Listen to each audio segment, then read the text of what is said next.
চিরন্তর সত্য সনাতন। কিন্তু আজ আমরা যারা সনাতনী আছি তারা এটাকে চিরন্তর করতে পারছি না, কারণ চিন্তা চেতনা, ধ্যান ধারণা, ভাবনা এগুলো সব বদল হয়ে গেছে। এত ভিডিওটা করলাম হলো আমাদের মতো কিছু ব্যক্তি আছে যারা সনাতন সমাজকে জাগ্রত করার জন্য আমরা প্রতিনিয়ত চেষ্টা করে যাচ্ছি, কিন্তু আমাদের সনাতন ধর্মের যে ইয়াং ছেলেপেলে এবং বৃদ্ধরাও আমরা কিন্তু সেটাকে ফলো করছি না। দেখুন, আমি প্রতিদিনই যখন বাড়ি গ্রামে আসি তখন বাচ্চাদের নিয়ে গীতা পাঠ করাই, ছোটো ছোটো বাচ্চাদের গীতা শিক্ষাদান করি, ধর্মীয় আলোচনা করি সবার সাথেই।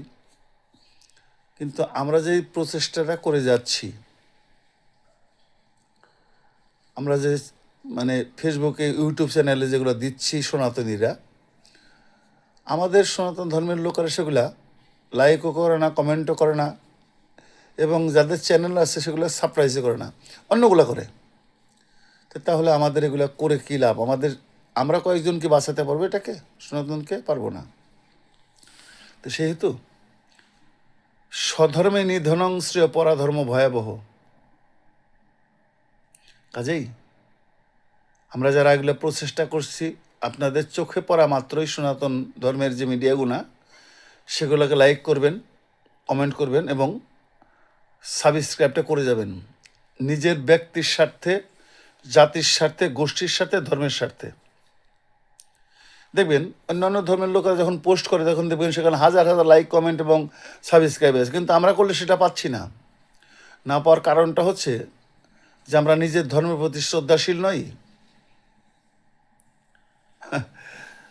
আসলে আমরা হারিয়ে যাব এটা আমি ভাবি না, সনাতন সত্য। কিন্তু দুঃখ পাবো আমরা, আমাদের নিজেদের ঐক্যতা নেই, আমাদের নিজেদের মধ্যে বিশ্বাস ভক্তির অভাব।